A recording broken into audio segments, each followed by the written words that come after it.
que você sabe sobre a política americana e o atual governo do Donald Trump? I'm Teacher Barbara e eu tô aqui no programa de Lá em New York, second season, segunda temporada, fazendo o programa Real Moments. O programa Real Moments é um momento para você praticar o seu listening com native speakers, com nativos. Porque realmente a gente acaba, quando mora no Brasil, praticando listening apenas em CDs de aula, em livros. E é muito importante que você tenha um contato com o inglês da vida real. E junto disso, a gente também vai aprender um pouquinho mais sobre a cultura americana, a política americana, tudo que se relaciona aos Estados Unidos, mais especificamente Nova York, onde eu estou agora. Então eu tô aqui com o meu stepfather, remember this word, stepfather? Padrasto, very good, o George, que é americano, e é um grande challenge para um aluno intermediário ou avançado, porque eu pedi para ele falar normalmente sobre a política americana agora, então além de ser um tópico mais avançado, você também vai praticar o inglês com a Real America. Então vamos lá, eu vou perguntar para ele mais ou menos. O George, ele é muito envolvido com a política americana, ele lê muito e gosta realmente, então é uma pessoa que pode compartilhar um pouquinho, apenas de uma forma assim, com você que quer saber um pouco mais da cultura americana e praticar o seu listening. Então ele vai falar inglês normalmente e se você tiver qualquer dúvida, algo que você não entenda, você deixa aqui nos comentários que eu te ajudo. Alguma expressão, alguma frase que ele falar e não entender. Mas ele vai falar normal, no ritmo normal, at real speed. Let's see, vamos ver o que o George tem para falar pra gente about American politics. E olha a pronúncia, politics, ok? Politics. Não confunda, o político é o politician, politics é o que a gente vai falar agora, e political é o adjetivo. So, political, politician, politics. Ok, vamos ver o que o George tem para falar pra gente sobre the American politics. Hey George! Hello! So, I know it's a complex topic, but what I don't think I could rise to the occasion to equal your introduction of me. I am not a how shall I say it, a wizard of American politics, but I do have some opinions, yes. Yeah, and what do you think about the current situation and maybe future things? Well, the current situation is that we happen to have a president who rose to power as a media star and knows very, very little about government and knows absolutely nothing about diplomacy, and refuses apparently to acquire the kind of counsel or counseling that many other presidents have acquired. And so basically he believes in his intuition. He ran his companies when he was in business, and he apparently acquired a fortune, also a fortune of debt, which he manages to finance by some international loans and payments, many of whom are Russian oligarchs. Interesting. Ex-Mayor Bloomberg, conservative whom I respect greatly, the founder of Bloomberg News, has called Donald Trump a huge con, just a con man. A huge con. And that's probably so, because Trump runs by intuition, apparently. He's also an arrogant kind of fellow who demands certain kinds of loyalty from his advisors, which is why many of his advisors do not stay with him very long. So he keeps changing these advisors. His selection of ministers has also been absolutely poor. One of whom, Pruitt, of the Environmental Protection Agency, is now leaving due to basically poor practice and basically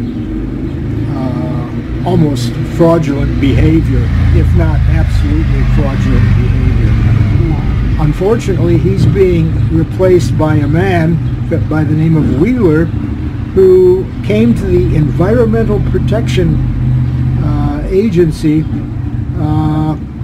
and he was a lobbyist for the coal industry. Oh, and now he's in charge acting in charge of the Environmental Protection Agency.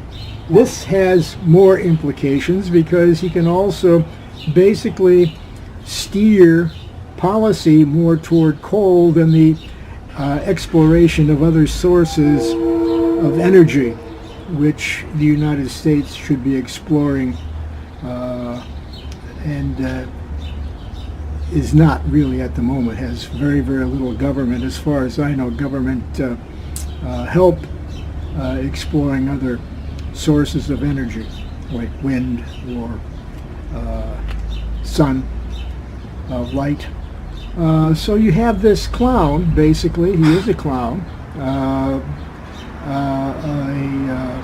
building, or based on his reputation as a television personality. What was it? He had this show called The Apprentice, if you will, for a number of years, in which everyone jumped up and down and screamed when he shouted, "You're fired." You're fired. Remarkable. That was one of his favorite lines. Unfortunately, that doesn't work too well in the White House. And basically that's what the White House has become. When it's not really Saturday Night Live, apparently it's The Apprentice show. And this is what's going on. And Trump likes it this way. He realizes that in a sense he's an accidental president, but he doesn't really want to admit it. He was heavily financed by the oligarchy of the United States, the billionaires, so to speak, and he was able to master the election in 3 or 4 key states, which basically generated enough, how shall we say it, enough votes in the Electoral College to slide him into the presidency, although he lost the popular vote.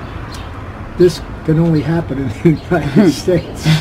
Someone who loses the popular vote yet prevails in the Electoral College, which I don't even want to get into that right now. It's based on mathematical formula of the number of voters in each state or in each section of each state, which gets very, very complicated, and it should be abolished anyway. So you have this guy who can't apparently keep his advisors and his ministers working along the lines of a program. We really don't have a program or project, so to speak, because Trump makes these announcements. He pulls them out of his pocket, I guess. This is what we assume. And I have disliked Trump ever since the 1980s, when Trump was raging around Studio 54, I believe it was, and doing all kinds of things, saying that his Vietnam experience was similar to his avoidance of venereal diseases while he was careening around New York City, and basically he managed to survive all the venereal diseases, I think, and maybe he's still suffering from residual syphilis. Who knows? Maybe he is. Again, I don't really know. In a sense, I hope he is. So that's Donald Trump in my view, anyway. Unfortunately, he is extremely well financed through what we call dark money. The Koch brothers, whose father basically made huge fortunes in coal, as a matter of fact, in the coal industry, later in oil, and God knows how many other kinds of industries, are extremely wealthy financiers, if you will, and they have made available large sums of money through their non-profit semi-organizations, and America, Prosperity for America happens to be one of them, which is Bologna's Prosperity for the Billionaires, if you will. And they managed to put out a lot of great propaganda. Of course, the Russians came into this election also, and with their masterful hacking process and their technological wizardry helped shape the Trump's project, I guess you would call it. The shapers of some of this project are now basically been accused and found guilty of various kinds of fraudulent crimes, and one of whom, Paul Manafort, is under indictment and will be facing trial, I believe, in September. Trump is fighting desperately on all sides to avoid any kind of inquisition, if you will. That's a public inquisition, not a religious inquisition. And obviously he's refusing to talk to Mr. Mueller, who's in charge of the investigation about Russian activities in the U.S. election, and has gone into Trump's finances. Interesting set of finances. Trump himself, of course, has refused to allow access to his tax returns over the years. I think he claims that they're still under, how shall I say it, audit, but the IRS, on the other hand, says that these tax forms would be readily available if, in fact, Trump wanted to let them into the public domain, a la most presidents. Trump is probably the only president who was elected without revealing or making public his tax returns over an X number of year period. Wow. So, and he still maintains this, probably because these tax returns would show the huge amounts of money that have come into his various projects, necessary money, mind you, from various kinds of oligarchs, whether they be Russian or Arab. Remarkable. Which is why the Mueller investigation has subpoenaed about 17 Russian oligarchs. Oh, Lord. And, of course, they're not responding to Mueller's subpoena, nor will they. And yet, Trump is basically, or apparently, a follower of Mr. Putin, and enjoys Mr. Putin's stance and the way Putin controls Russia. I would assume that Trump would love to emulate Mr. Putin here in the United States, but he has a bit of difficulty doing this. It's called the press, which he hates. He continues to call, of course, all of his enemies failing people, low IQ people, or fraudulent people, or crooked people, a la Crooked Hillary. When Trump himself is probably the most crooked man ever to be elected as president in the United States. Which goes to show that we still have what is called red states, and people in the United States are still more than willing, after listening to Russian baloney, to vote against their own interests. How this happens is something I do not understand.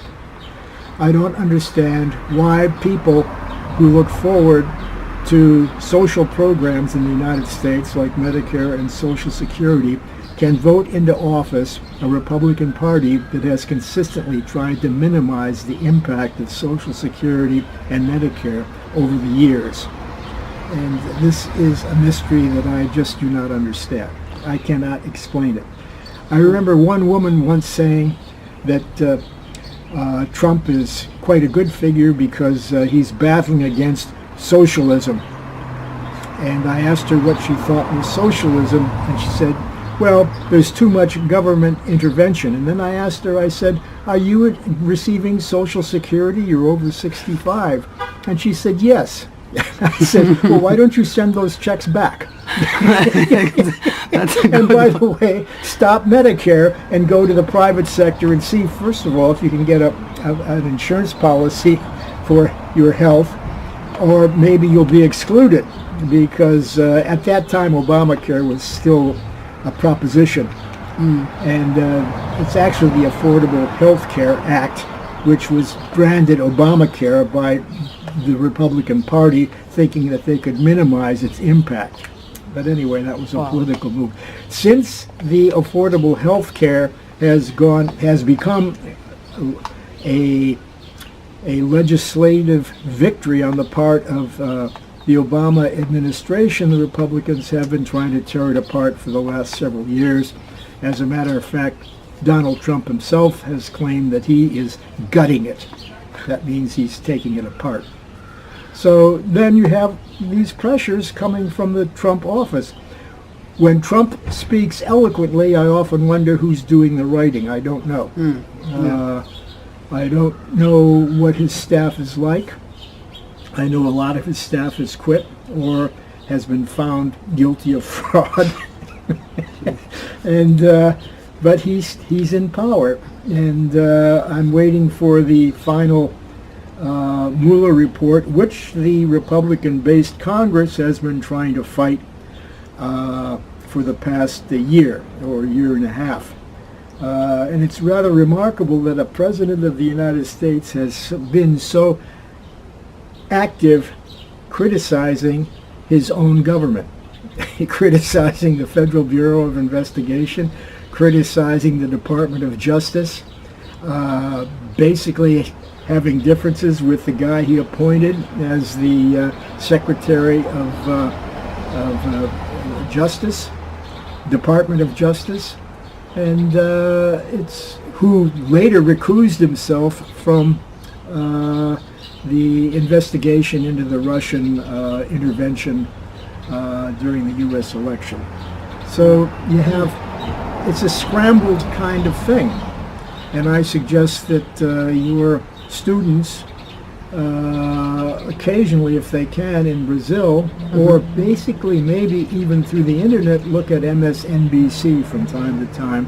Nice. And listen to some of these journalists who still apparently are trying to do journalism, and also avoid Fox 5, which is the conservative take on U.S. government, which is absolutely fatuously present on the hard conservative right, and basically shaping minds and shaping policies, and trying to maintain the Republican or the conservative, arch-conservative grasp on power, so that the oligarchs, and we do have them in the United States, can continue to enjoy their lives. And that's about all I have to say. George, thank you so much for sharing that with me and my students. Thank you. Thank you. I'm going to let you read your newspaper now. And guys, you see that? Look, this is a great chance, uma chance que vocês têm muito boa, não só de praticar o listening, porque, de novo, é um grande challenge, it's a big, big challenge. Mas essa que é a ideia, vocês praticarem e aprenderem. O George deu dicas, né? De novo, não se sintam, se por acaso você ouviu, eu entendi uma palavra ou outra, ótimo, comemore, né? Você entendeu. Eu até vou fazer uma proposta para você. Escreve aqui nos comentários do vídeo que palavras, que frases você entendeu o que ele disse. Não importa, mesmo, teacher, eu entendi uma palavra só, uma frase. Ótimo, porque, de novo, o que a gente acabou de fazer, esse exercício, é um high level, é um super advanced, se você consegue entender um assunto como política, que é um assunto mais complexo, com um nativo falando naturalmente, o George não estava falando devagar, ou ele estava falando naturalmente, isso vale muito mais do que até uma prova de TOEFL ou IELTS. Então é um grande teste para você, e temos que trabalhar essa parte psicológica, que isso que é a fluência. Fluência não é você entender cada palavra que ele disse. Não é isso. A fluência é você entender a ideia. E aí, você conseguiu entender a ideia geral do que o George acabou de falar?